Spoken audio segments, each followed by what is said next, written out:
Шайырбек Абдрахман: Раим Матраимовду кустуруу деген киноңор арзан халтура болуп калды. Раим миллиондон акталып, ал эми Максат ажы тууралуу Садыр Жапаровдун айткандарына журналист Шайырбек Абдрахман баракчасы аркылуу президентке жооп кайтарган. Раим, сага айтам, Садыр аба, сен ук. Эмнеге баягы каргашалуу карантин учурундагы Раим Матраимовдун элге жардам бергенин, тамак-аш таркатканын кайрадан көтөрүп, эски видеолордон бери чыгарып, аны мактап жатасыңар, түшүнсөм буйрубасын. Бирөө тим эле ыр жазып, ода чыгарыптыр. Раим Матраимов өтө жакшы, өтө боорукер, өтө кайрымдуу адам экен көрсө. Урматтуу Раимдин мактоочулары, силер ушул арзан баа видео, пост мактоолоруңарды кимдер үчүн айтып, кимдер үчүн чыгарып жатасыңар, өзүңөр билесиңерби? Азыр силер Раим Матраимовду айга күнгө теңеп мактап жатасыңар. Аны окуган эл ске Садыр менен камчы Раимди жаман тайраңдатты да твай мат деп кыжырданат. Анан жазда жакын, күн да эрте жылып келатыр кашайып. Ага чейин тиги төмөндөгү Али деген чыгаан баштаган митинг күч алып жүрө берет.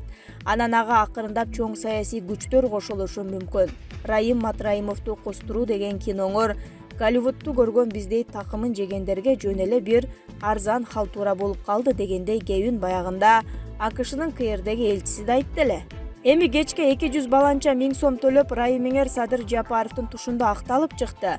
Ташиев болсо так ушул маалда ооруп жатат. Садыр абабыз болсо кече муфтийди майдалансам да атайын деп, атайын түз эфирге чыгып Максат ажыны баягында Али Раимди соккондой сокту. Бирок ошол эле учурда Раимдин сонун сотун унутуп калды. Эми 2-3 күндөн бери Раим Фейсбуктан түшпөй макталууда. Элдин көзүнө кайра-кайра көрүнүп, айрымдарды эми биз апапакпыз, эми тийсеңер биз ям эле митингге чыгабыз дегизип, чечкиндүү сүйлөтө баштады. Мындай мактоо, соттон уттук деген дардактоолордун баарысынын обратный эффектиси эмне деген энергия менен кайтышы мүмкүн, кандай дейсиңер? Силер менен кошо сүйүнгөн Раимди кошо мактаган оң энергия менен кайтышына чоң күмөнүм бар. Анын үстүнө бул жолку соттук чечим өтө осол болду. Бийликке аброй алып келген жок.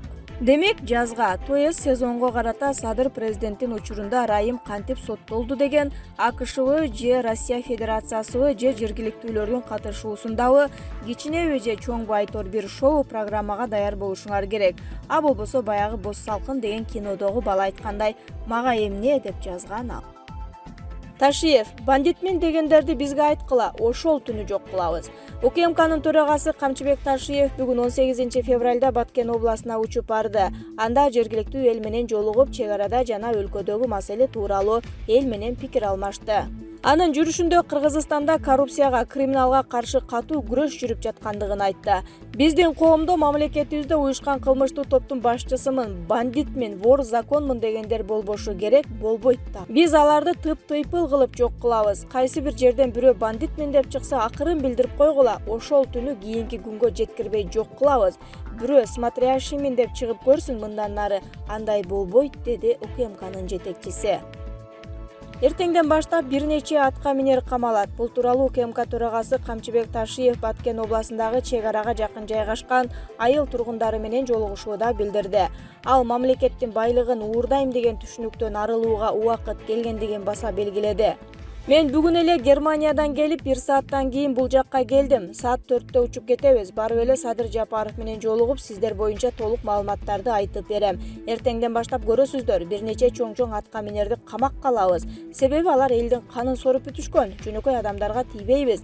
Мындан ары эч кимдин коррупция кылам деген оюна да келбеши керек, деди Ташиев. Ошондой эле ал жарандарга кайрылып, кимде ким коррупциялык көрүнүштөргө күбө болсо, маалымат берүүгө чакырды. Чукул кабар. Раимбек Матраимов кармалды. Бажы кызматынын жетекчисинин мурдагы орун басары Раимбек Матраимов кармалды. Бул тууралуу Наждак сайты ишенимдүү булактарына таянуу менен жазып чыкты. Азырынча Матраимов кандай кылмыш иштин негизинде камалганы тууралуу маалымат жок. Расмий органдар эч кандай билдирүү жасай элек. Жеңиш Разаков чын эле Тажикстандын шпиону болуп чыкпайбы? Убагында Жеңиш Разаковго карата Тажикстандын шпиону деген жарылык тагылып, ЖМКлардан кыйла айыпталган. Таң калыштуусу, убагында Тажикстандагы кайсы бир күчтөр дал ушундай маалымат чыгарып атышса, бул боюнча кыргыз бийлиги неге реакция кылган эмес?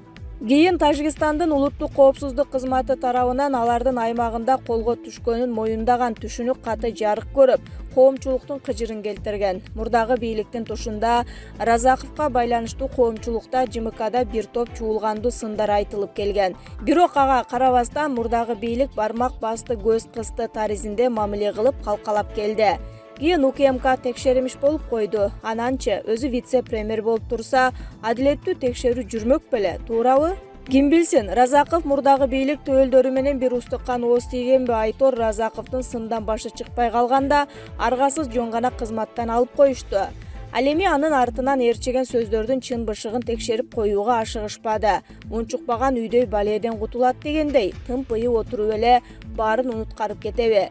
Негизи күч органдарын тейлеген экс-вице-премьер-министрдин аркасынан мындай сөздөр ээрчигени жакшылыкка алып барбайт. А балким чын эле Тажикстандын бияктагы шпиону болуп жүрбөсүн. Коомчулук ушул күнгө чейин шек саноодо. Кечээ жакында Баткенде чек ара маселеси талкуу жаратып, жай тургундар митингге чыгышты. Ал митингде да Жеңиш Разаковдун аты аталып, ал жетектеп турган мезгилдерде биздин позициябыз корголбой калганын айтып, Жеңиш Разаковго курт сындар менен акарат келтиришти. Учурда УКМКга жерибизге, элибизге күйгөн чек арада жаңжал чыкса эле элибизди коргойм деп чуркап жүргөн Камчыбек Ташиев төрага болуп дайындалды.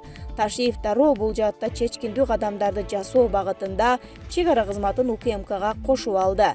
Бүгүн Камчыбек Ташиев Баткенге барып эл менен жолугуп атып, эртең бир топ атка минерлерди камаарын убадалады. Демек, чек арага жерлерибизге байланышкан атка минерлер камалаттар. Ким билсин, Ташиевдин тизмесинде Жеңиш Разаков да бардыр. Андыктан Камчыбек мырза чек арадагы чоң сырлардын бетин ачам десе, Разаковдун үстүнөн бир текшерүү жүргүзүп койсо ашыкча болбос. Балким чоң сырдын жандырмагын ачаттыр. Жооп күтөбүз. Булак чындык кейже. Камчыбек Ташиев чек ара маселесин чечүүдө коңшулардын көзүн карап калат экенсең. Бул тууралуу УКМКнын төрагасы Баткенде эл менен жолугуп жатып айтты. Тажик айылынын Варух айылында чоң маселелер бар. Мамлекеттик чек араны күчтөндүрөбүз. Мамлекеттик саясат болот. Чек араны чечкиле деп бизди кокодон албагыла. Бир жылда зым тартууну 15 километр жүргүзөт экенбиз. Быйыл буйруса 150 метр тартабыз. Коңшу Өзбекстан менен да маселе бар. Мамлекеттик чек арага жооп бере турган кызматкер менмин. Менин өзүмдүн мүмкүнчүлүгүмө жараша чечем. Башкалардай болуп кат жазып качан жооп берет экен дебей, президент менен түздөн-түз маселе чечкенге мүмкүнчүлүк бар. Чек ара маселесин чечүүгө сиздер да түрткү болушуңуздар керек. Биз коопсуздукту сактоо үчүн бардык нерсеге барууга даярбыз. Муну жасабасак болбойт. Чек ара маселесин чечүүдө коңшулардын көзүн карап калат экенсиң. Өзбекстан менен март айынын 1-10 күнүндө ишти жандандырабыз.